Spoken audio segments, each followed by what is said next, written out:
Seja muito bem-vindo ao GuiaCast, um podcast para os profissionais de logística e supply chain que nunca param de aprender. Compartilhamos toda semana as melhores práticas, desafios e informações para suporte às suas decisões, a fim de ajudá-lo a gerenciar a sua carreira e a sua empresa com mais eficiência. Uma consultoria independente, acionável e objetiva para os líderes do setor. Vamos ouvir!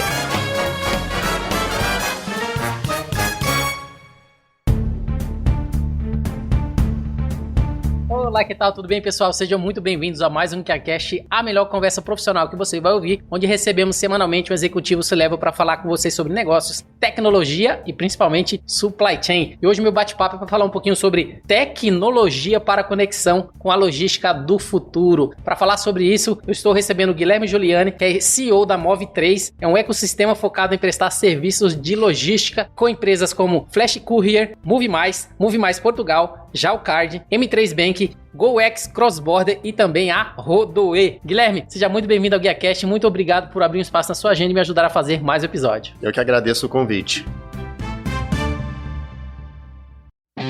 Reinvente a logística para o transporte de cargas e encomendas. A Cargo transforma a experiência de compras do consumidor e oferece soluções personalizadas para a indústria de maneira leve, sem ativos próprios, utilizando tecnologia de ponta. Cargo começa com Q. Acesse cargo.com.br, tecnologia que transporta.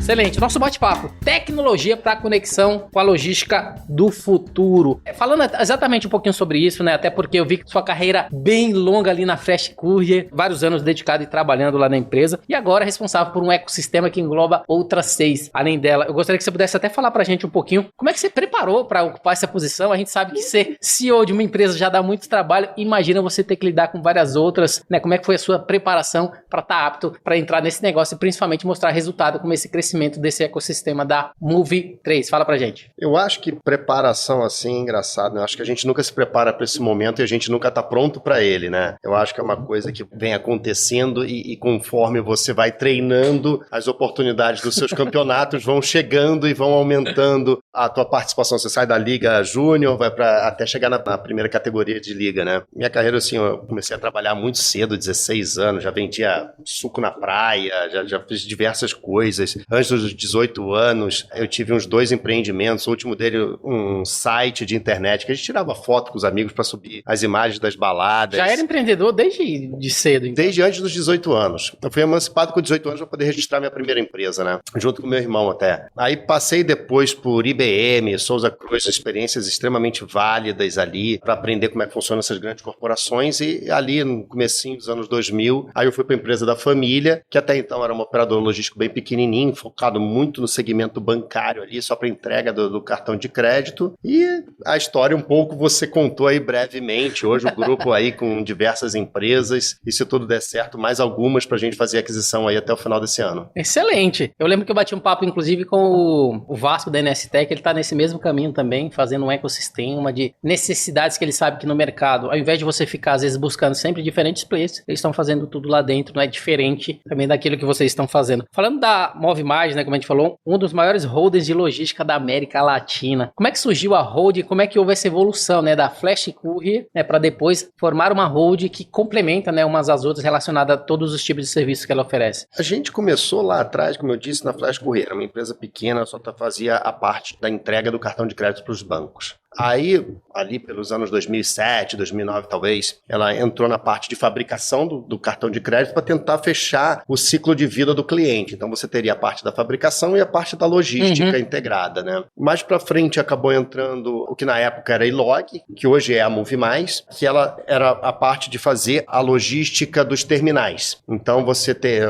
a maquininha de POS e entregar aquela bobininha de papel que quando a gente passa o cartão sai uma bobina de papel. Aquele papel... Ainda associada a cartão, então, né? muito associado ao mundo do cartão. A gente não percebe, né? Mas toda vez que a gente passa o cartão de crédito em algum lugar, sai um pedacinho de papel. Alguém tem que armazenar isso e chegar nos milhares de estabelecimentos comerciais que existem no Brasil inteiro. Então, a Move Mais até então, naquela época, Ilog, nasceu para fazer isso, e com isso a gente conseguia fechar mais o circuito dos bancos ali no mundo do cartão de crédito. E aí, uma evolução natural da coisa foi a gente migrar um pouco para a parte de e-commerce e para a parte de farma, onde a gente começou a fazer armazenagem de encomendas de e-commerce e, obviamente, o delivery, e na parte de farmácia também, né? Na parte de objetos regulados pela Anvisa. E aí a empresa começou a abrir o leque, e nessa as oportunidades vão surgindo, você com uma equipe boa, a empresa já grande, com um time extremamente competente, você consegue abraçar muito mais demandas. E aí que entra GoEx, aí que entra Move Portugal. Então hoje, por exemplo, em Portugal, nós somos responsáveis pelas vendas Europa de marcas como Zidog, como Headley, várias marcas brasileiras extremamente conhecidas aqui, que agora estão se aventurando no mercado europeu, a GoEx, a Rodoe, e como eu falei, se tudo der certo aí, a gente deve encaminhar para o CAD mais 2 aquisições nas próximas 2 semanas. Que beleza, tá vendo?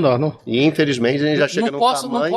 Exatamente. Tem que entrar no CAD para poder pedir permissão para fazer as aquisições, né? Falando até do início, né, da Flash Courier, como você falou, a empresa que você atua mais de 19 anos, pelo que eu vi no seu LinkedIn. Quais são os serviços prestados hoje, atualmente? Mudou um pouco daquilo lá atrás? O que vocês prestam hoje, até pra gente entender o que diferencia a Flash Courier da Move Mais, por exemplo? Hoje, não falando só de Flash, mas falando do grupo completo, né? Você consegue oferecer todos os elos da cadeia que um e-commerce, que uma empresa de produtos farmacêuticos ou que um banco precisam. Então, se você pensar assim, a gente tem o serviço de, obviamente, coletar no cliente de forma centralizada ou descentralizada, trazer, roteirizar e fazer entrega para o cliente final, o last mile tradicional. A gente pode usar os pontos de retirada nossos, que a gente tem dentro da nossa rede. A gente pode usar os lockers que a gente tem dentro do nosso ecossistema. A gente pode usar a nossa armazenagem centralizada que a gente tem, ou ela descentralizada nas dark stores que a gente já tem em diversos estados brasileiros. Ou seja, qualquer solução existente para o e-commerce que a gente vê funcionando em algum país, e a gente visita muitas operações fora do Brasil, a gente acaba de alguma maneira adaptando isso e tropicalizando isso para a realidade brasileira e de alguma forma montando o nosso sistema para que o cliente não precise ter diversos fornecedores dentro do elo de suprimento dele, de supply chain. Ele pode ter uma plataforma, que somos nós, e nós resolvemos toda a vida dele. Excelente. Entrando até no contexto da Move Mais, como você falou, o ecossistema, quais são hoje, principalmente considerando os números das operações logísticas de vocês, considerando entregas, movimentações, cross-docks, funcionários indiretos ou diretos, motoristas, etc. Eu lembro que eu já entrevistei bastante gente, o pessoal gosta de contar assim, ó, se fosse contar nossas entregas, a gente já tinha dado voltas na Terra, tantas voltas. Eu falo, pô, esses números assim é bem diferente. No caso, quais são os números de vocês relacionados a todo esse ecossistema de pessoas, principalmente? Olha, se não me engano, esse número, ele tá em torno de 4 entregas por segundo. Então você vê, a gente, ano passado, terminou fazendo mais de 100 milhões de entregas, ou seja, quase uma entrega, né, para cada 2 brasileiros. Esse ano a gente está fazendo uma média de 10 milhões de entregas por mês, ou seja, vão terminar aí na casa dos 120 milhões de entregas. É um número bem expressivo, um contingente de trabalho de aproximadamente 8 mil pessoas espalhadas no Brasil inteiro, em 540 franquias e unidades operacionais nossas, rotas de transferências diárias para todas as capitais brasileiras e para mais 1.200 municípios do Brasil. Então hoje a gente atende praticamente 90% do PIB brasileiro, cerca de 87% do PIB brasileiro é atendido diretamente para as nossas entregas. Cara, é uma operação realmente gigantesca, né? Você pensar, são 450 mil pacotes por dia, chegando na segunda-feira, o pico do final de semana, né? Às vezes bate 800 mil pacotes transitados nos nossos hubs em um único dia. E falando um pouco da infraestrutura, no caso, eu sei que a Move Mais fica em São Bernardo, né? A Jalcard eu não lembro. A Jalcard, até para trazer um contexto da Jalcard, até pouco tempo atrás eu estava trabalhando numa grande empresa, né, consultoria, e a gente estava trabalhando muito nesse contexto de chips, controle de chips, principalmente relacionado a essa falta de chips no mercado, né? Hoje, principalmente, é muito maior, porque grande parte dos produtos que vai nesses chips, alguns vêm da própria Rússia, outros vêm da própria Ucrânia, e a Jalcard é uma das empresas que a gente estava trabalhando também. Foi aí que eu vi a conhecer, e quando eu vi aqui Jalcard, eu falei, nossa, sério, a empresa que estava, inclusive num projeto que eu estava trabalhando anteriormente. Eu queria, só como a própria Jalcard, que eu acho que é a única que diferencia um pouco das demais, gostaria só para você até falar um pouquinho pro público, para eles entenderem o que faz parte desse ecossistema que a Jalcard oferece, né? Diferente dos outros, que é voltado mais para a logística. A Jalcard, ela é uma empresa muito voltada para cybersecurity security, né? Então, assim, você pensa, ela tem o cartão de crédito plástico que é fabricado ali. Então, o nosso serviço é fazer um mini buraquinho a laser e cravar aquele chip que vai no nosso cartão ali dentro e inserir as informações todas do teu cartão. Então, os servidores da JAL criam os 16 dígitos do seu cartão de crédito, o CVV, a tua senha gravada ali dentro daquele chip. Ou seja, ela tem uma operação muito crítica de dados e de segurança de informação, né? Óbvio, ela lida com os nossos cartões. E os principais clientes são os bancos, no caso? Todos ou qualquer cartão? Sim, os bancos brasileiros. Tem alguma parte ali nascendo de RFID para controle, as etiquetas inteligentes, sim. que a gente hoje nos CDs da Move a gente já usa para controle de embalagem em alguns níveis, mas o principal mercado esmagador dela ainda é o bancário, e sim, você tem razão, a crise de semicondutores foi o desespero desse mercado, assim como está sendo do automotivo, de todo mundo, né? Falando da infraestrutura especificamente logística, né? Tanto da Move Mais como do grupo Move3, né? Até pra gente entender CDs, quais são as localizações, atendimento, no caso nível Brasil. Vocês pretendem também, inclusive, expandir? Como é que tá? Você falou essa parte internacional que já tem em Portugal, vocês pretendem expandir para outros locais? Como que tá toda essa infraestrutura para atendimento dentro do ecossistema, principalmente de transporte e logística? Vamos separar um pedacinho assim. Os hubs principais aqui de São Paulo, dos centralizadores de carga, dos demais ao longo do Brasil, uma terceira parte da resposta eu entendo que é o fora do Brasil, né?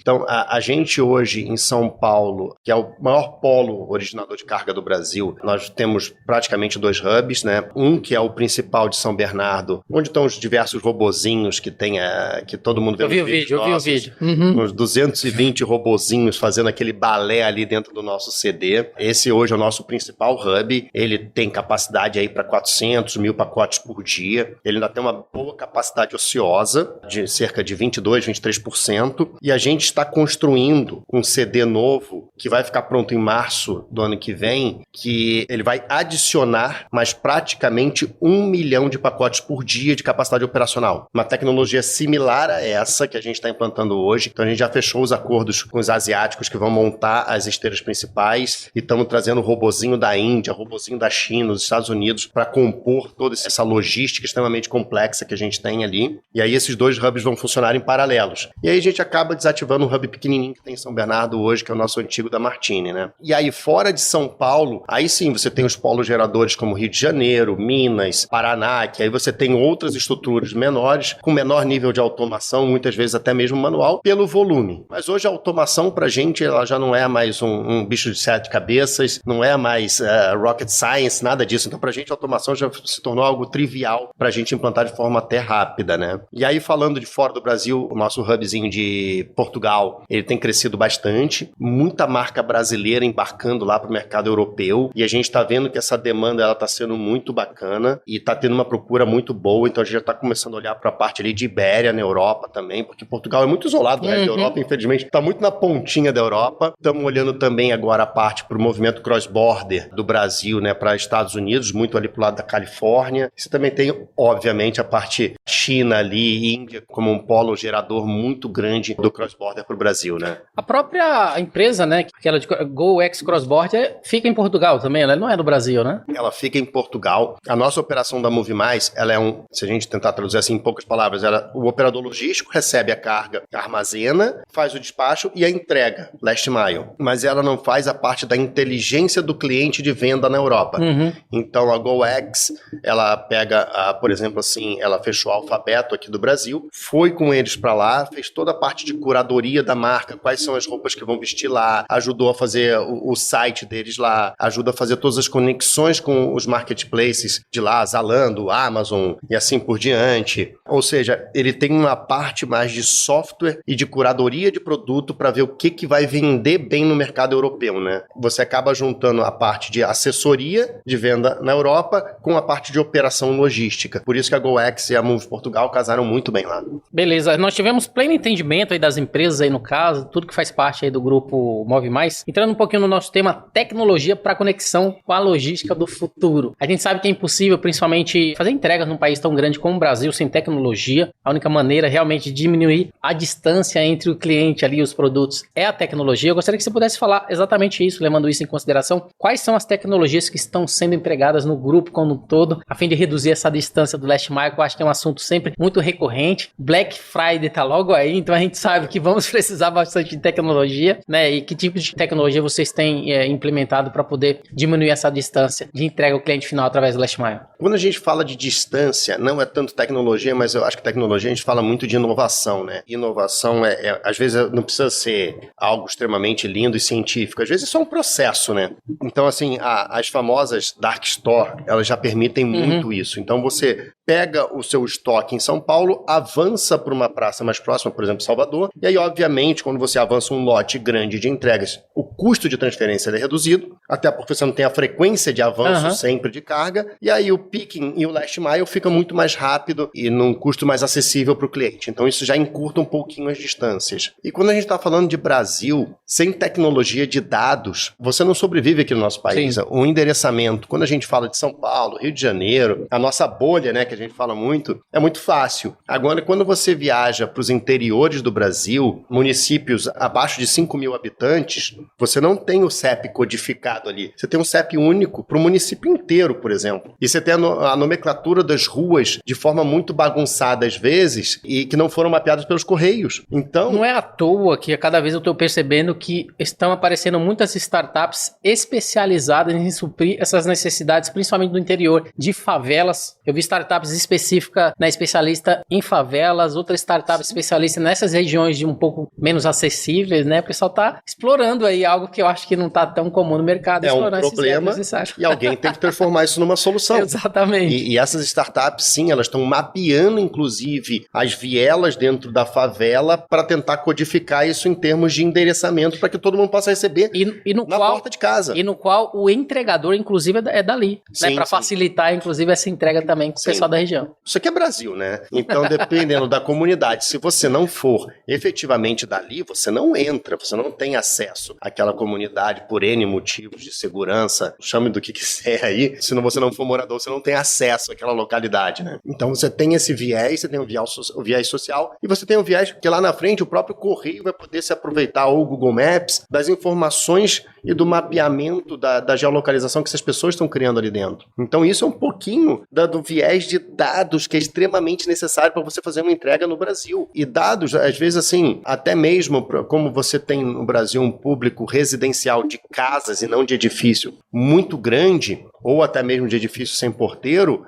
o teu sistema tem que saber preventivamente que você vai estar ausente nas terças-feiras. Sim. Porque eu já tenho uma base histórica. Lembra, a gente fez uma entrega para cada 2 brasileiros. Então, a nossa base de dados ela é muito rica. Se você consegue aproveitar isso de forma inteligente, o teu sistema começa a prever se o seu endereço vai ter sucesso, se o endereço vai ter insucesso, se vai ser ausente, se vai ser endereço errado. Ele consegue te dar uma série de insights sobre a tua operação, né? E aí você consegue transformar isso em efetividade e redução de custo. Você falou até um pouquinho da capacidade instalada, né? Eu vi até aquele vídeo, né? Como eu comentei, eu vi o vídeo de vocês mostrando ali os sorters da Demon, que inclusive eu já entrevistei o pessoal da Demon, né? Aqui mostrando exatamente as esteiras, aqueles AGVs inteligentes, proporcionando cada vez mais movimentação, que como você falou, praticamente 10 milhões de movimentações ou de pacotes por mês, 2 por segundo, né? Mostrando exatamente esse contexto de tecnologia e a preparação que vocês estão fazendo para atender, como a gente falou no nosso tema, né? Logística do futuro, que eu acho que é bastante importante. Entrando no contexto agora da Rodoe, né? Eu vi que a Rodoe é uma aquisição recente, assim como a Rodoe é uma aquisição recente. Você deixou claro pra gente que tem mais 2 que tá por vir aí logo mais, né? A Rodoe tá em Guarulhos, voltado para Last Mile e e-commerce. Qual foi a estratégia que vocês estão utilizando exatamente como complemento da Rodoe para o ecossistema logístico que vocês estão buscando? O mercado de e-commerce brasileiro ele é muito grande, muito fragmentado.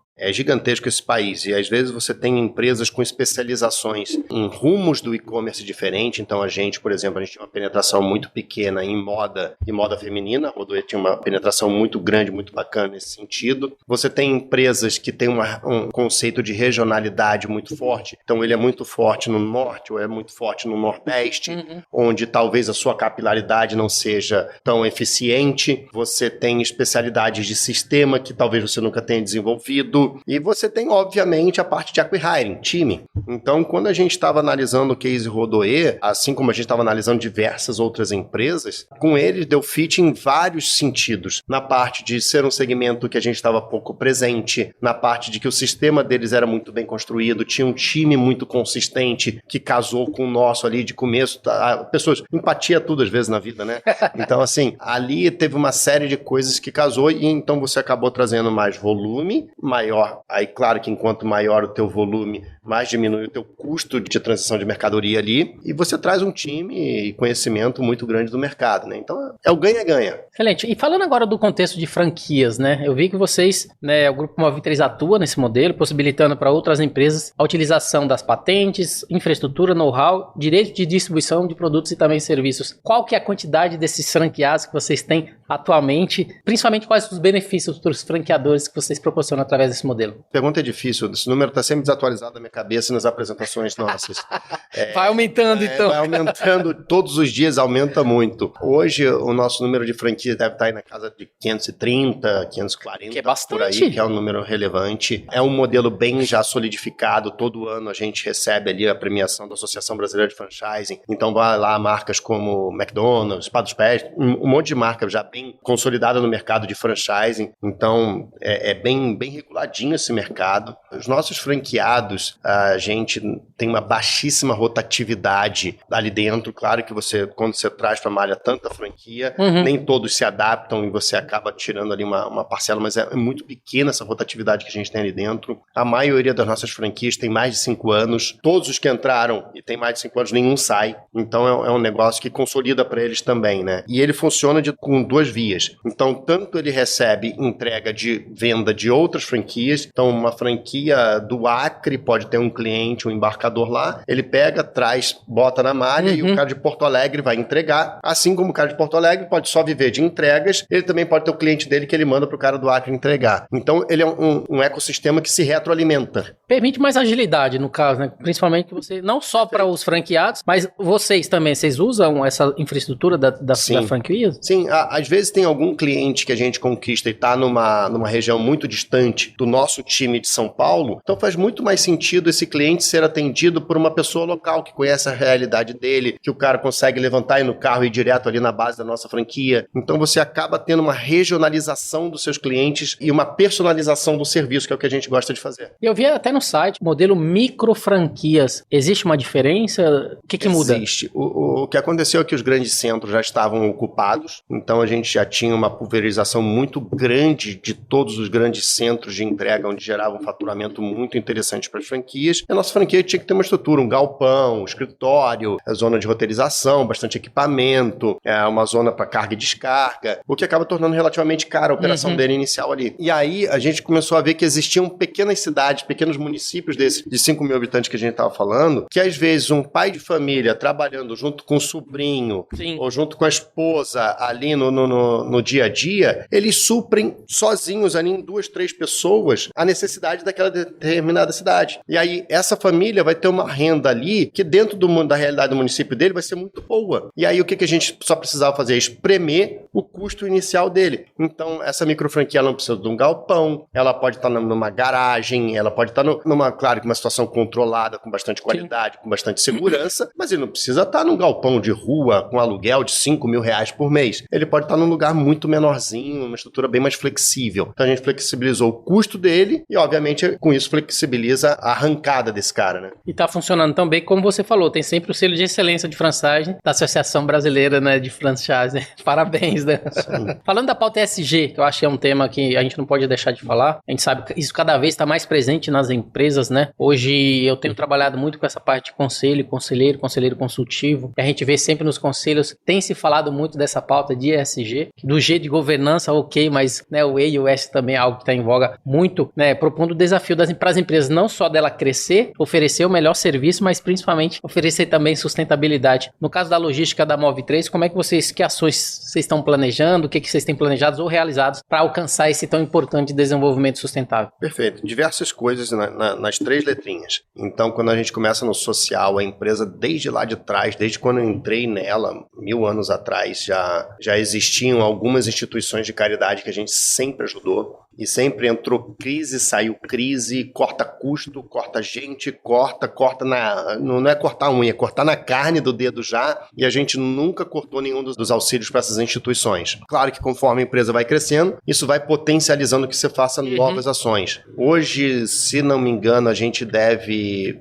prestar auxílio para umas 19 ou 20 ONGs. Pela nossa última contabilização, isso afeta positivamente cerca de 3.500 vidas, o que está fora da nossa meta interna, que é impactar o mesmo número de vidas que trabalham no nosso ecossistema. Então você vê que nós estamos bem fora. Se nós temos 8.000 pessoas, estamos com 3.500 vidas impactadas, nós ainda temos um caminho muito grande para seguir nessa parte social, né? Na parte de governança, como a empresa está se preparando para o IPO, isso tudo já vem a reboque, vem quase no automático, tudo isso daí, tá? Todas as partes, então a gente hoje tem auditoria de KPMG, de Price, Machado Meyer como advogado, é um custo gigantesco isso, mas que traz uma... Já tem prazo para começar esse IPO? Ou não? Teoricamente, o nosso filing vai sair em fevereiro de 23. Aí tem que esperar a famosa janelinha do IPO, né? Vamos ver o que acontece com o mercado de ações. Nos preços de agora é impossível você ter IPO. Mas existem boas tendências, bons ventos para o futuro, né? Vamos esperar isso daí. E na parte da sustentabilidade, né? A gente tem hoje na frota, se não me engano, cerca de 120 bicicletas elétricas, cerca de 50 ou 70, não lembro o número exatamente, motos elétricas, caminhões elétricos. Você tem bastante bicicleta sem ser elétrica mesmo e roteiros a pé. Então você tem muita entrega sustentável hoje dentro da malha. Porque você tem muitas dark store, então dependendo se você vai entregar em locais próximos ali da dark store, sim, dá para você utilizar um modal que é mais sustentável.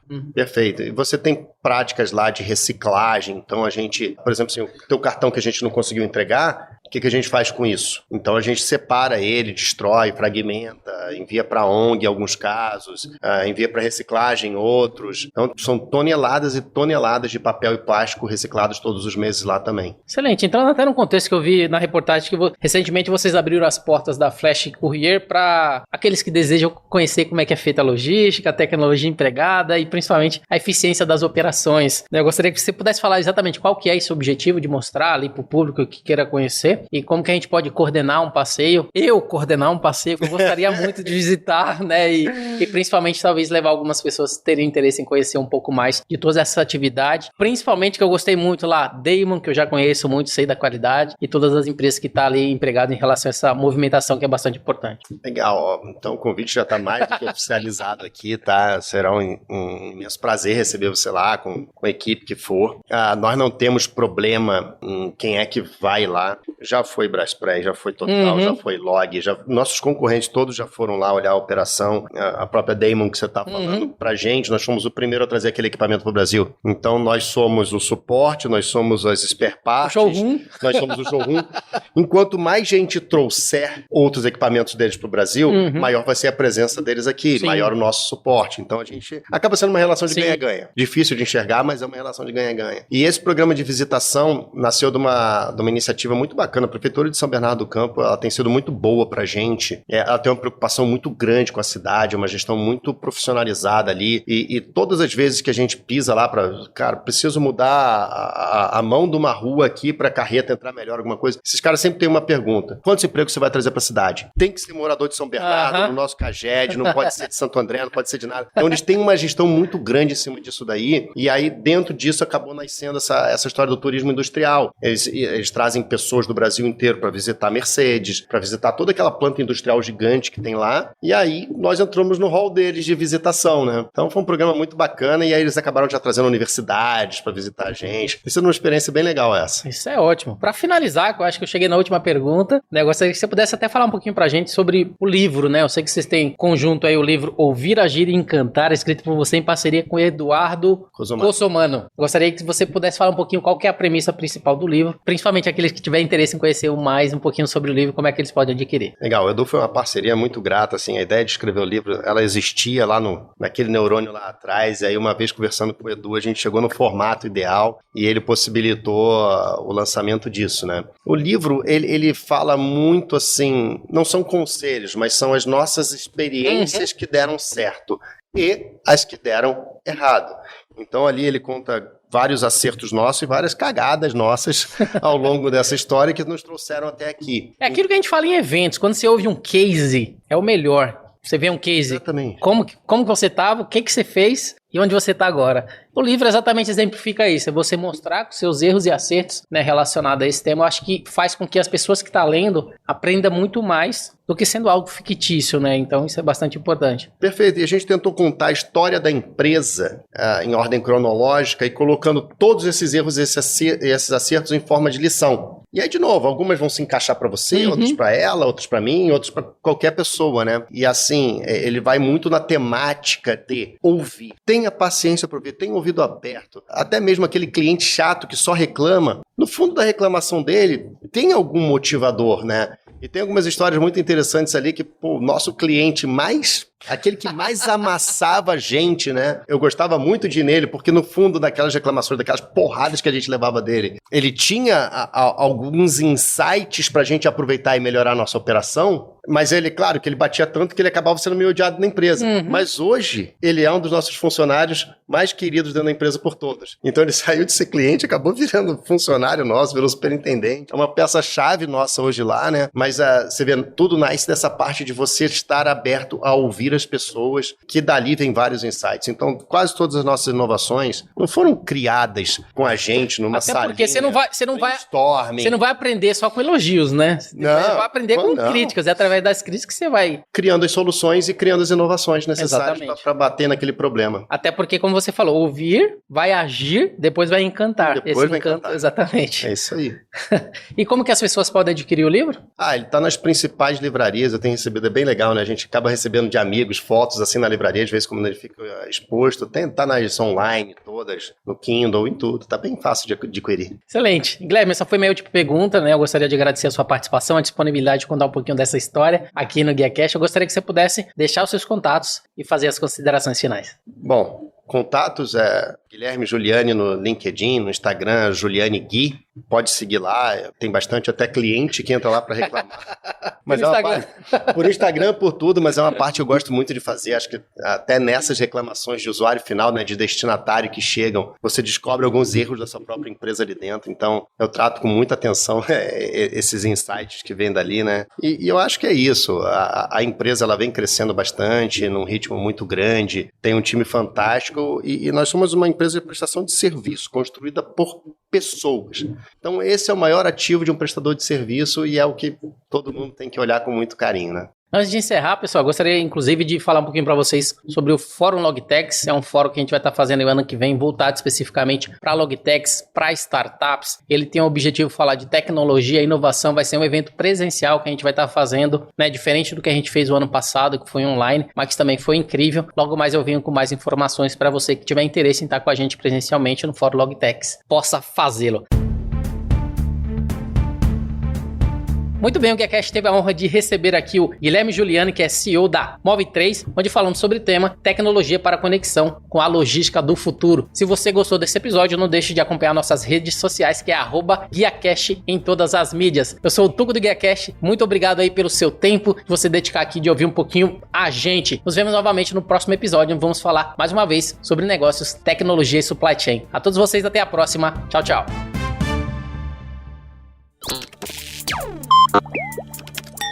Equalab.